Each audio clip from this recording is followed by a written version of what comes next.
Hello, everybody, and welcome to episode 26 of the Thunder Gals. Six, 26. How you doing, Paula?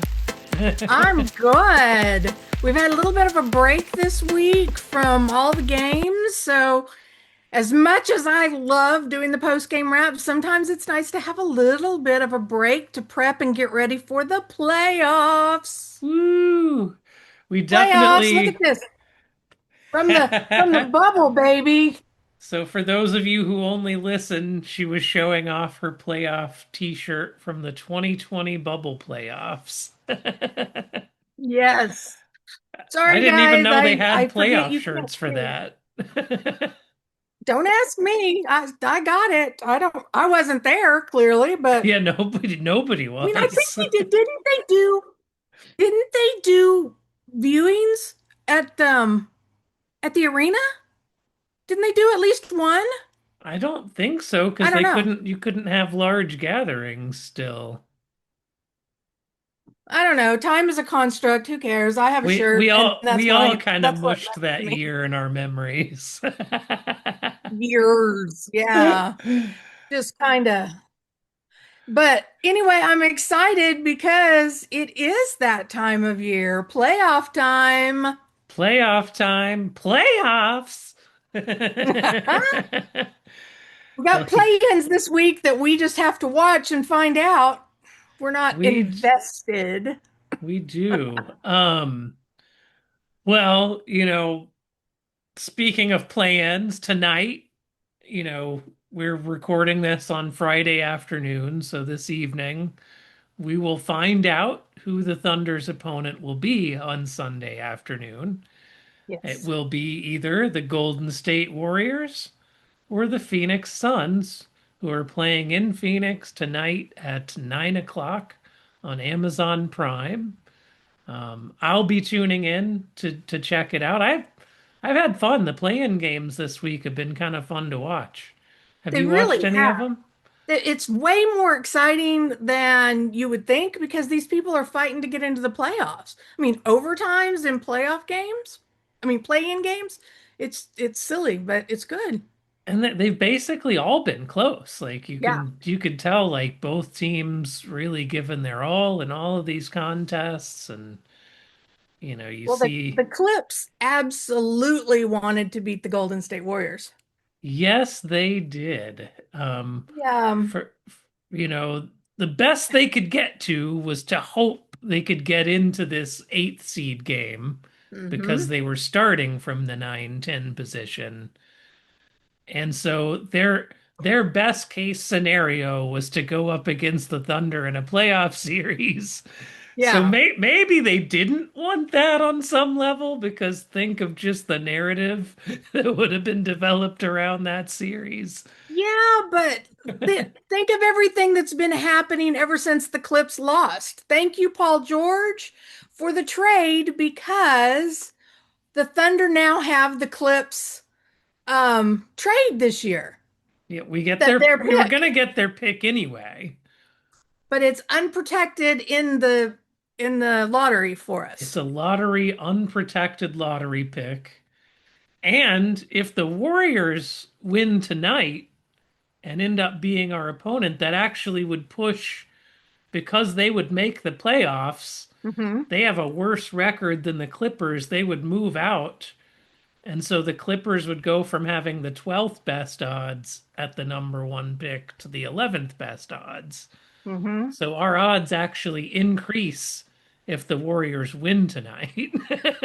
However, Presty the Magician has done outstanding with his 10, 11, 12 picks. Oh, You know, absolutely. J-Dub, J-Dub goes J-Dub by was pick number WTTP 12. with the 12th pick. Yep. And, So and the other people, even that we've traded in for and things like that, Chet's our highest draft pick. at number And two, at number two, right. yeah. And I mean, even Shea, even, Ludort was undrafted.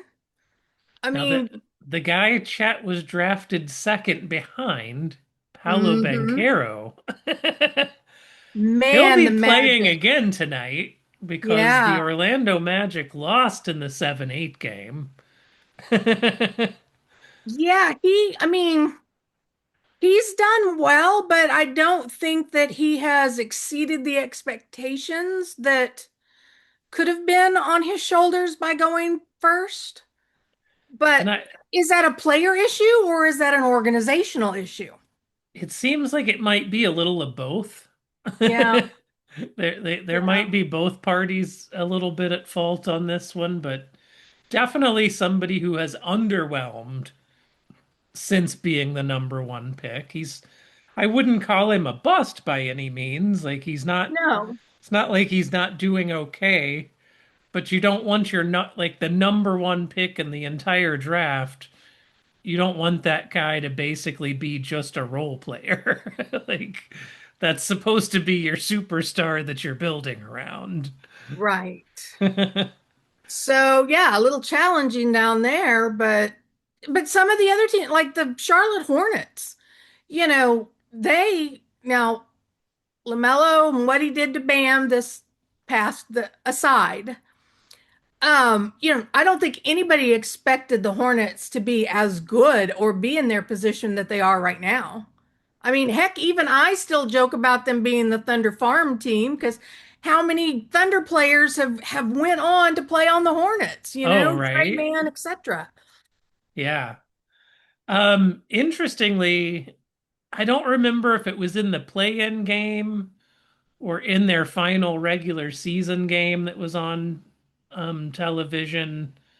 In one of the recent Hornets games, though, it was on national TV. It might have been against Boston, might have been the NBC game.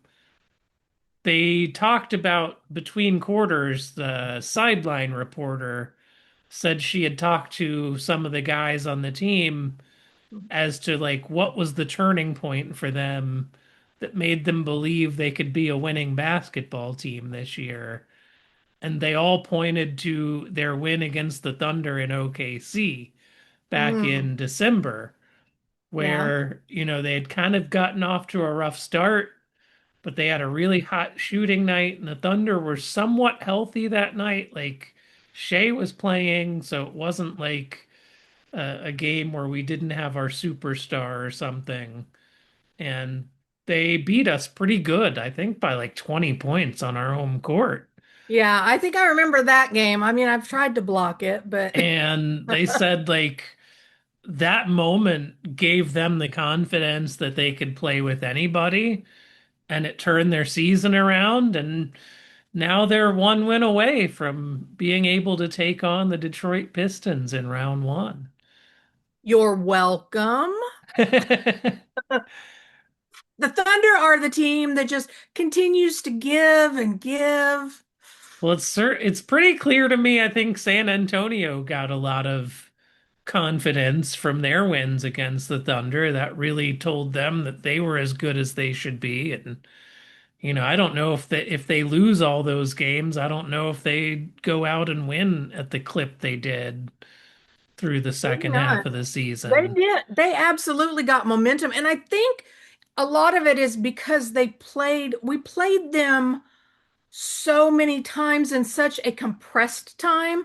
I think had our games been, staggered more, like maybe one December, one January, one February, or two February, or whatever, I think it might have been different. But they were catching us at a time where everything was kind of lumped together. We were not at our best personnel wise. And I think they were able to capitalize on that within those, three rapid games. But I Yeah. mean, that does not discount their skill and energy in any way. I think circumstantially it may have impacted.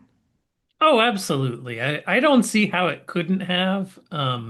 They definitely caught us in that kind of middle third of the season where we were tired, we were banged up.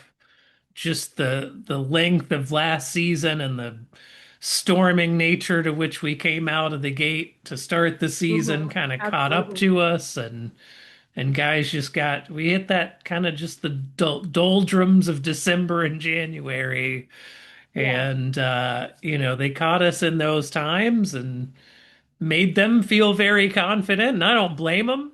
Yeah. If the shoe were on the other foot, I would be saying the same thing. Like, I'm glad we won those, and that really got us in the right mindset. So, Absolutely. And I look forward to them competing against the Nuggets. oh man, I hope that's the second round series. I will I say do that too. I was surprised the Blazers beat the Suns in Phoenix Yeah. to take away the seventh seed from Phoenix, which Phoenix had been in that kind of 6, 7 position in the West all year long. So Yeah. I thought for sure with them having home court in that game that they would pull out that win, but kudos to Portland. Absolutely. I mean, they surprised everybody, I think, with all of the changes and everything that they've been struggling with this season. So, I mean, there's a lot of great stories of teams overcoming expectations this year. And I think that's been real fun to see. Yeah. Well, I mean, Tiago Splitter had to take over as coach Hmm. like day one of the regular season, basically, when Hmm. Chauncey Billups got arrested as part of that gambling scandal. And So, even the Clips and everything that they went through this year.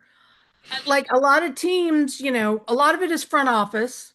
So much of it's front office um on their team, but it bleeds down into the team. It bleeds down into the players. There's just a lot, and to see teams still being so competitive at the end of the year, Utah excluded. Um, and I don't that blame them. They're trying to get their I good know pick. that game the other night between them and the Kings, was it the Kings? Yeah. Nobody wanted to win. Nobody wanted to win in that game. We went through a couple of those games back in our tank seasons as Thunder fans.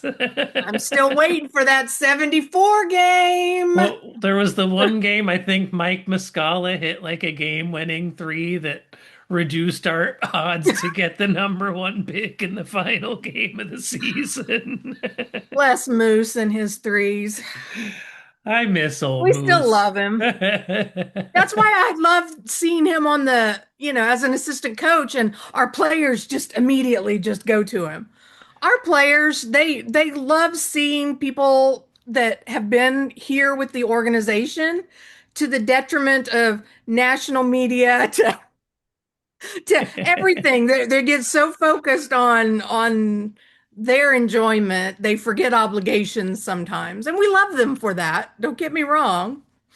So we're talking playoffs. We're talking about the play-in game tonight that's going to decide who we play starting Sunday. Yep. I'm going to share my screen here a minute because before the show, I put together a little chart of how the Thunder played against the Suns this season and how the Thunder played against the Warriors this season. Interestingly, we did play the Suns 5 times because of the NBA Cup. We ended up playing them in the quarterfinals of the Cup, so we got a fifth meeting against them this year. Um, Not counting that Sunday game where we lost to them 135-103 with just 7 guys playing and sitting all of our key rotation players. Our average without that game would have been a 126-107 victory while going 3-1 against them in those 4 games. If we leave that in, then we averaged 121 to 112 victories and went 3-2 against Phoenix. So definitely, Phoenix can win against the Thunder. Although even that one loss we have to Phoenix, the 108-105 loss on January 4th in Phoenix, I mean that's again that was in that doldrums of December and January where the Thunder just were not playing their best. So No, and definitely injury riddled, and that was not our strongest time of the season to be. Now, to our be blunt. first meeting with Phoenix, I was there in person. That was the Yep. game I went to around Thanksgiving, and that was a great game. And that's kind of what I expect a playoff game between these two to look closer to. And in that Yeah. one, we won 123 to 119. They played very physical. They were hitting their three-pointers, and that made it a very tight game all the way till the end until our guys had just that clutch gene in them to close it down in the last few minutes. And there was even some wild plays, almost turnovers. Yeah. But we That was ultimately such a sealed back and it. forth. Yeah. Yeah. Now the Warriors, on the other hand, this season, we average a 20-point victory against them in our four meetings.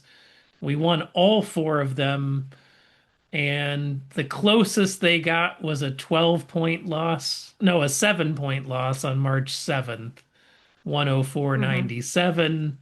Otherwise, 131 to 94 back when we weren't playing well in January. Yeah. One of those Um, outliers. so, uh, But one of the things that you and I were talking about when looking at these rosters, you know, people say, well, who do you want to go against? You want to go against the Warriors, Suns.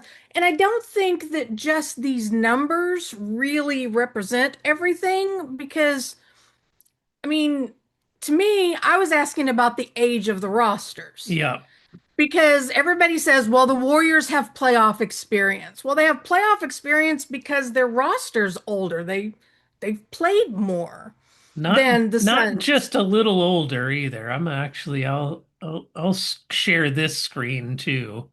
I pulled up the list of all teams and their ages.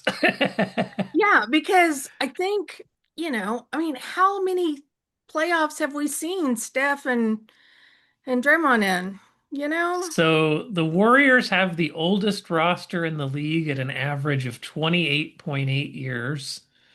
Um, the, the Thunder have the third youngest at an average age of 25. Happy birthday, J-Dub. It was his 25th birthday this week. Yes, it was. Now, the Suns are right in the middle. They're 16th at 26.3. So they're a little bit older than the Thunder, but not substantially older. Like that's another reason I think Phoenix is the tougher opponent because with the Warriors we can just run so much better and just run him out of the gym. Like Al Horford is getting like clutch minutes for the Warriors. And we had Al Horford, Thunder Thunder legend, legend. Al Horford, on that 2020 playoffs team. Which shirt you're wearing? Yeah, woo. um, he's an old guy. He doesn't move as fast anymore. We've got a lot of young, fast players who I think could run circles around Golden State. Well, yeah, And because they're that 28.8. Yeah. I mean, I mean, Golden that State, though, they do worry me just in the sense that if Steph Curry is at all healthy, they're always a legit chance to win some games. He, fair. he I he can mean, go out and win you a game or two on his own, as as he long as did he's the other healthy. night. Yeah. Which, again, I've got no issue with that. I would expect anybody in the playoffs to give us a run. Now, Yeah, first round, I don't think that it'll be a 7 game series against either of them. Um, no. I think as we get into later rounds, I think it tightens up more. Um, but again, I expect at least 1 game from either the Suns or the Warriors. At least two from the Suns, I think. Yeah, two from the Suns wouldn't shock me. It also wouldn't shock me if we won in 5 games against the Suns. Right. I'd be a little surprised if we beat the Suns in 4. They just seem to have a little too much talent and pride to be swept completely. Hmm. This is not the Memphis Grizzlies. They're not the New Orleans Pelicans. Those are two eight seeds that we caught who were just in bad situations where their teams had bad vibes.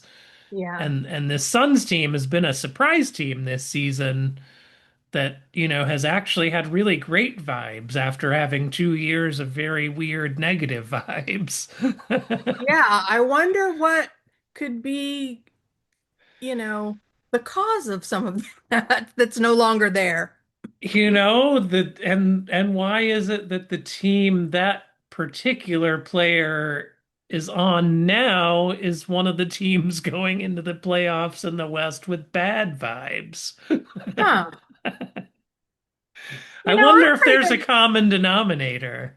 I'm craving a cupcake right now, Britt. Maybe a tower of cupcakes. A 7-foot tower of cupcakes, Listen, red, if white, and we, blue for 4th of July, even. you know, yeah, exactly. I'm telling you though, if the stars align and it ends up where we face the Rockets in the second, I'm gonna be giggling the whole time. I mean, maybe not the That's whole my most time. likely scenario I know. But because I mean, the Rockets lucked out here. they did. With Luca and Reeves going down, they lucked the hell out. They caught a Lakers team that is in a terrible spot, missing two of their three best players. And the guy that's the best that's left is 41 years old.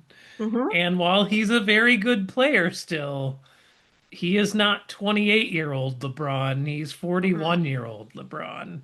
A great third piece, but probably not a guy who can put that team on his back and win a series by himself.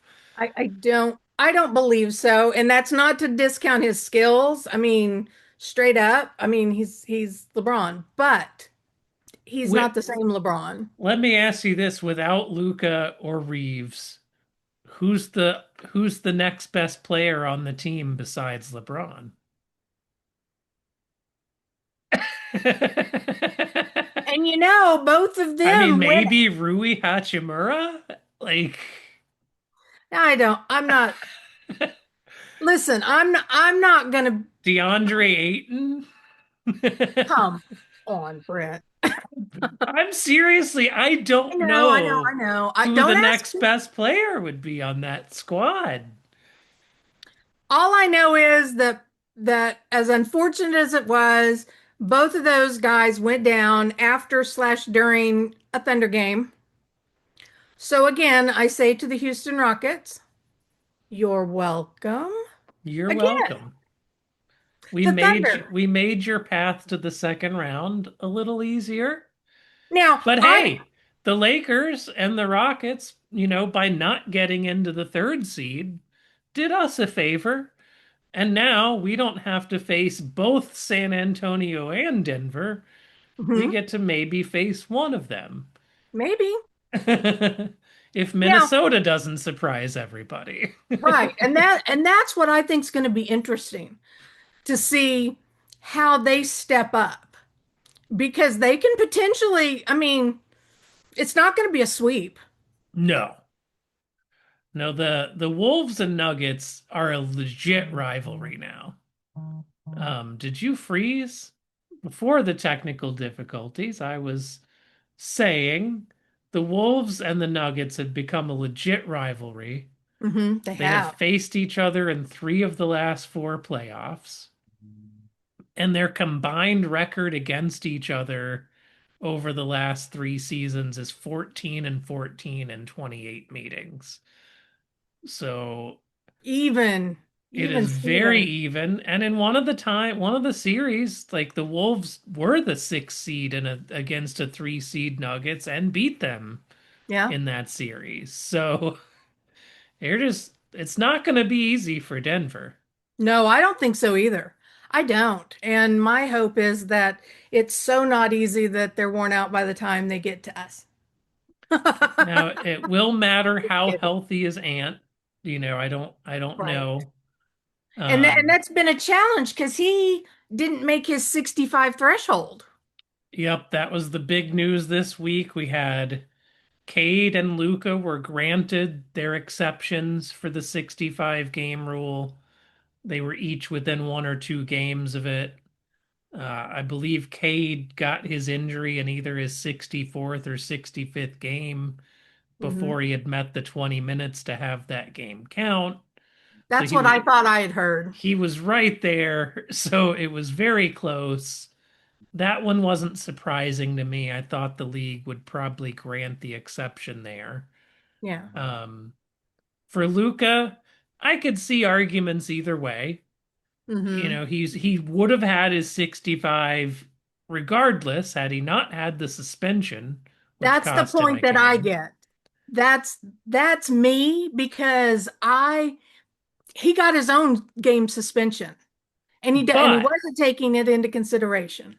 but he also would have already been at 65 before the suspension had he not missed the two games in December where he left to go be at the birth of his child in Europe. And so, Because I think is didn't he stay an extra day? Like he knew he was going to miss one game. He was there and he ended up staying an extra day, and that caused him to miss that second game. yeah. So I kind of thought, especially the way his manager put out the statement right away about the birth of the Yeah, child, like they really knew it was. leaning heavy on that reasoning. That would have been a bad look for the NBA. I think they were worried about. So that one Could be, that one got especially with granted. Lucas. Lucas having troubles at home, so to speak, and Yeah. to punish him for something during that again. I'm not going to get into issues that other players have had at home, but in this particular case, with the birth of a child, and I see everybody getting up in arms about Ant and his injury. What makes Cade so much more worthy than it does, Ant? I think in Ant's case, and they did not share the arbitrator's decision with the public, just that he got sent to an independent arbitrator. So for those Hmm. who aren't aware, NBA is a union shop. The players' union is involved in all of these decisions. There is due process. The players' union did appeal for the exception for Ant, was initially Hmm. denied by the league. They then appealed to their independent arbitrator. So they got someone who was not the league and not the league's affiliate to be the decider of that case. Right. And we do know the arbitrator ruled against him. I think it's at least partially because he was only at 60 games.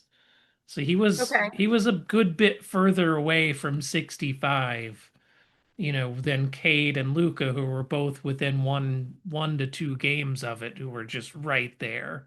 Yeah. Um, so I think that probably played a role.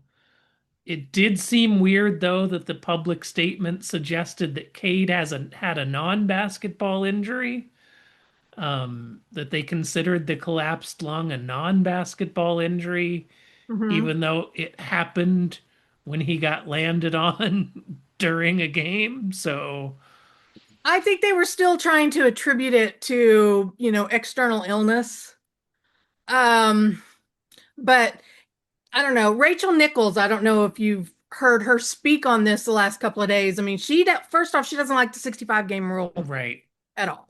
So I do that actually. so that I think is going to, you know, color opinions. But I think, her point is, where do we draw the line? I mean, if it says that it's a verifiable, non-playable injury, where's the number limit? Yeah. Where do we draw the line? What if he plays 55 and then a knee goes out, but he's been playing 28 plus in 55 games. And he's been, number one in clutch points, which we know that's not the case. But I mean, where's the line? And I get that discussion. I do. So 65 is working because there are built-in contingencies already. I might be persuaded for a minutes rule. Yeah. Yeah, because I think, minutes wise, I believe Ant actually was only like 13 minutes below Cade in total Right. minutes played because he plays more minutes per game. They lean on him a lot more. Yeah. So I can certainly see that argument, and maybe minutes need to come into the equation more. Um, I I think like leaving it at 65 and having the built-in exception because that's another thing I think people didn't understand. Like this exception wasn't something they came up with at the last minute this season. It mhm. has been written into the rule for like the 3 years it's been in existence already. It just so happened that we had multiple players getting right near the edge and not quite over this year that were all-star type players who needed to make these petitions. So we hadn't heard about it because it hadn't come up yet. Well, I think that so many people are focusing on, oh, well, he's not eligible for MVP. Okay, well, I'm just going to tell you it's been Shays all year anyway, but that's beside the point. Um, Cade was definitely not getting MVP. Ant was but not going to get MVP. but it impacts their money. It does. The all And again, specifically the all NBA selection. right. And I know people are going to say, oh, well, they're already making millions. What is, but the difference between a max, a super max, a repeater, like, is dependent on this. And we know we've seen it. We saw it, and I hate to bring it up. We saw it with Halliburton. He was injured and should have been playing in the seven. He should not. That's my opinion just because he felt good in the six. So you're going to have players that are pushing themselves too hard to meet these arbitrary lines because of their paydays. And it doesn't take longevity and health into it in consideration, which is why I say maybe the minutes, because again, Ant was only 13 behind, but now he's lost out on, all NBA monies and contract things, and it Yeah. impacts more than just getting an award. Now for Ant, he can still make all NBA next season, and it would still, because it will still be within this contract period, can still allow him to meet what he needs to get that better max extension for the next contract. So But it's going to make him it's potentially push himself further next year because he has to. That's his right. last year. Yeah, it's So, really gonna come down to next year for him. So and it's not just him, but I mean it's in general, J-Dub. Now he clearly from the beginning was not going to meet any thresholds. And I'm much rather and much happier that he stayed out longer and got healthier as we're heading into the playoffs. But I just think it's he something to also be hit his all NBA team last year, so he already met the requirement of making right, an all NBA squad. thankfully. So that's good. But I mean, I don't know. And again, I'm not saying these players deserve 325 million 5-year contracts. That's not what I'm saying. What I'm saying is something that could grievously take them out, impacting things that are built into a contract. Because there could be Yeah. an instance, as we say, anything can happen in a ball game. Anything. Somebody can trip over somebody's foot or they came down hard wrong and they're done. Yep. And you miss out on an entire year's eligibility. I mean, it's a whole thing. So I don't It know. is. But I get it because it's a business and you want your players playing and not sitting to be sitting. Yeah, and it wouldn't have come about but for like the over reliance on load management, just up to a few years ago where Yeah. they were just sitting guys every back to back, like all the big names were sitting out one of the back to back games. And it starts to become a drain on the product because people pay good money for tickets. Hmm. It's disappointing, especially like for me as a Thunder fan. They only come to Minnesota twice a year. So if I shell out big money to go to that game down in Minneapolis and drive 3 hours to get there, I don't want to get there and find out, J Dub and Chet and Shea are all sitting because it Yeah. just happens to be the second night of a back to back or something. Or Like, you choose not to get that game in the first place and you play the odds. Well, I'm just not even going to bother going because it's the second night of a back-to-back in January. and, the numbers kind of back up that it's mattered. The Yeah. NBA just put out some numbers this morning that this is like their best 3 year average attendance across the league in like 2 decades. So, Wow. um, I we knew viewership had went up. TV viewership is up 86% over last Yeah. year. And that's partial, at least partially because of more NBC games. Right.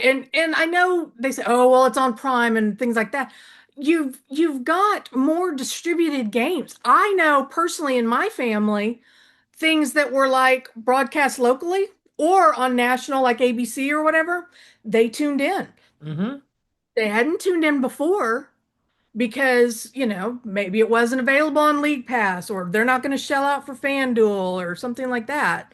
Or whatever it is next year because it's not going to be FanDuel.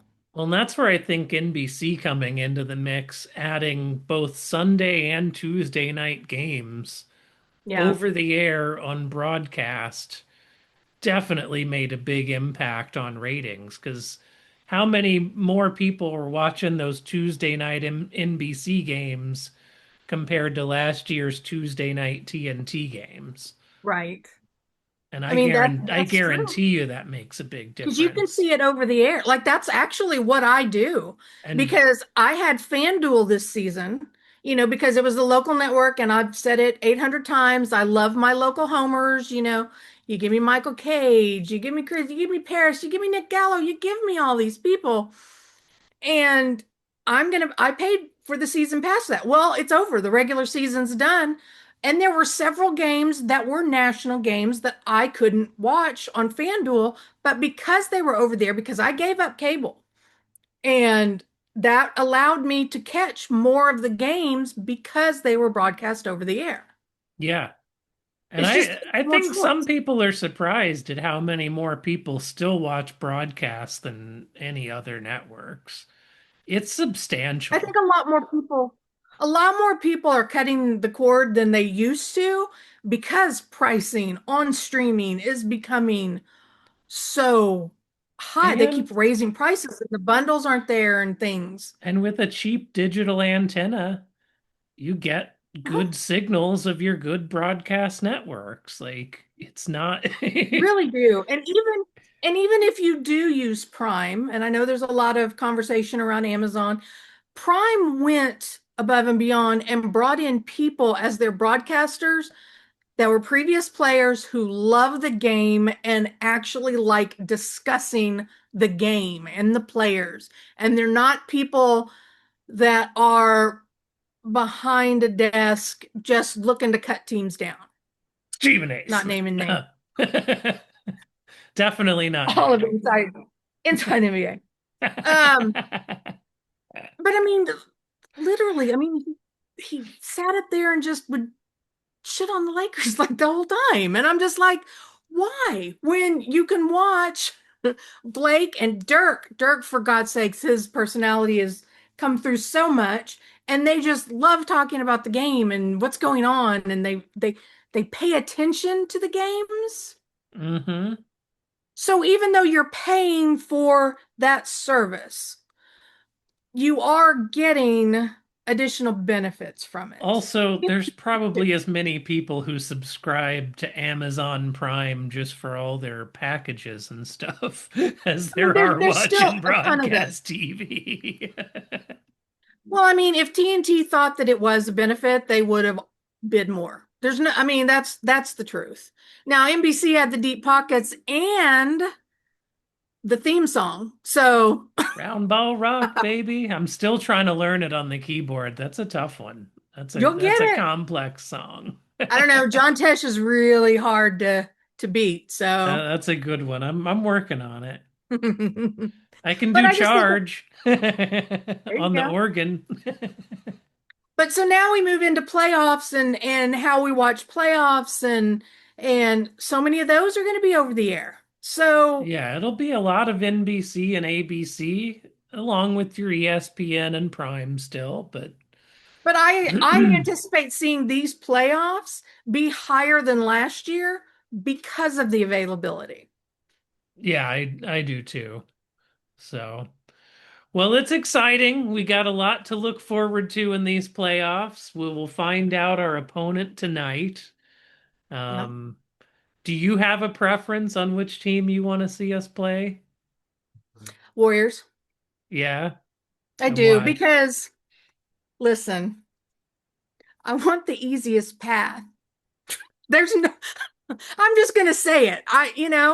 I want the easiest path because I want the back to back. Not that I have any doubts in ours, but I do.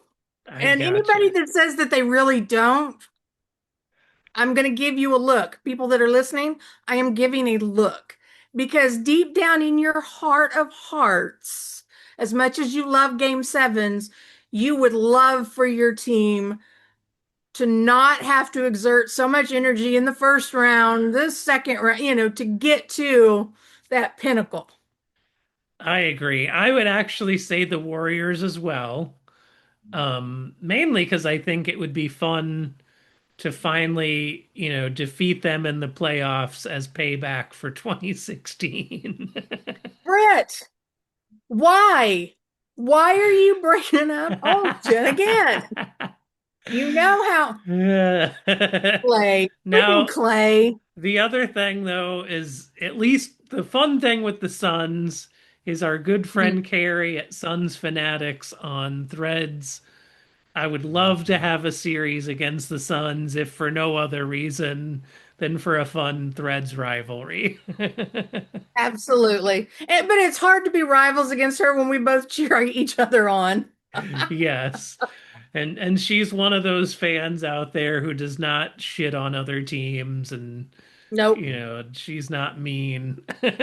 And even if we don't play them, she's been having some great opportunities to be able to bring attention to the Suns experience. And I think that's great for her. So she's really getting to enjoy it. And for her sake, I hope that she gets to see her team in the first round of the playoffs. Shout out Carrie. And hey, if you're on Threads, go to the at Suns Fanatics Threads account.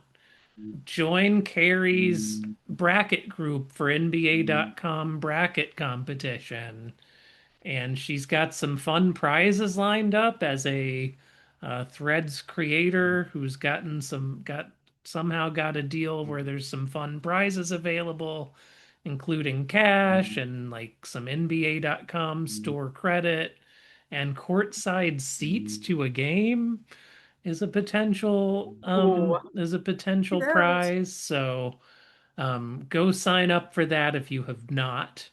Um, I uh, suck at brackets because I literally I just put a big old X at the end and write in Thunder and then I it's whoever ends up, it's like here's my bracket. good times. Well, it's been fun to be with y'all again this week. Oh, shoot, before we go, I we did want to bring up because Sunday is April 19th, Yes. also game 1 of the playoffs, 2:30 Central on ABC.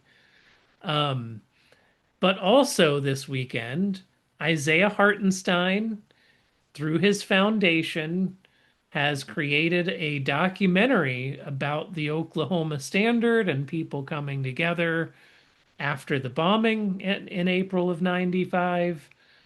It's a 14-minute documentary that's supposed to debut on his YouTube channel this weekend. So, They did a um, showing this week and with Q&As after and it was packed. So I I just love he has really adopted Oklahoma City. He has gone really all has. in on adopting the community and been so active.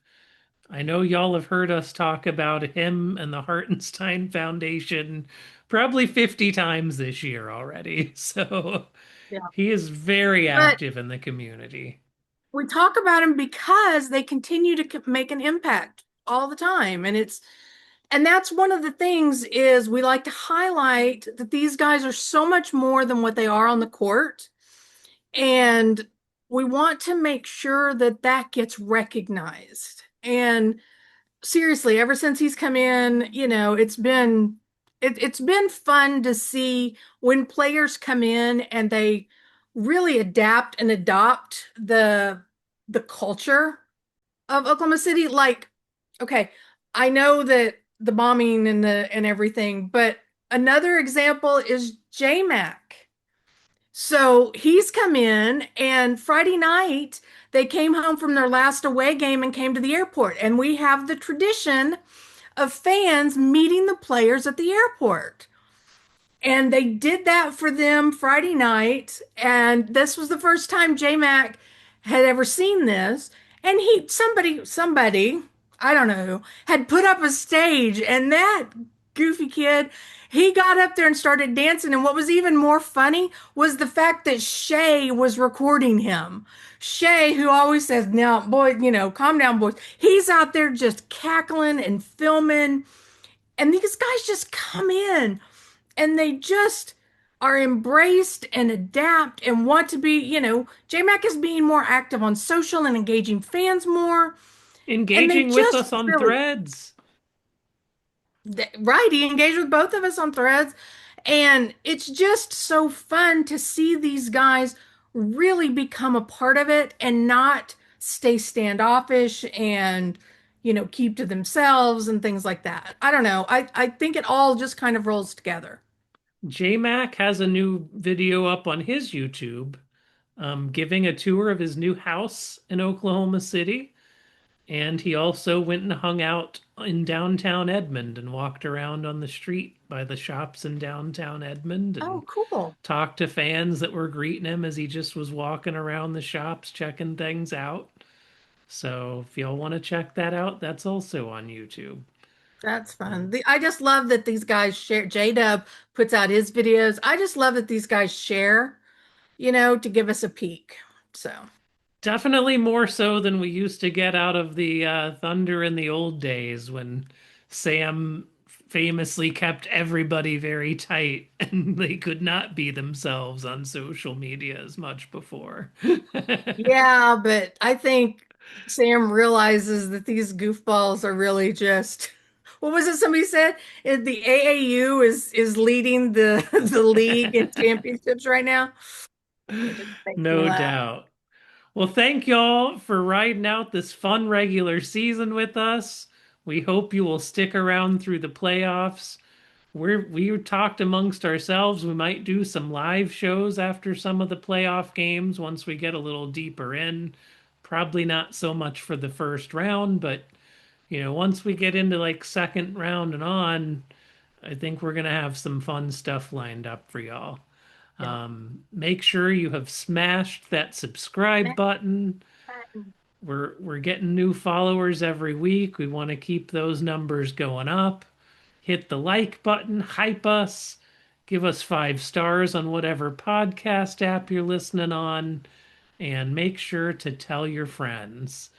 And we just want to Absolutely. keep building this awesome, inclusive Thunder community that's for all of us.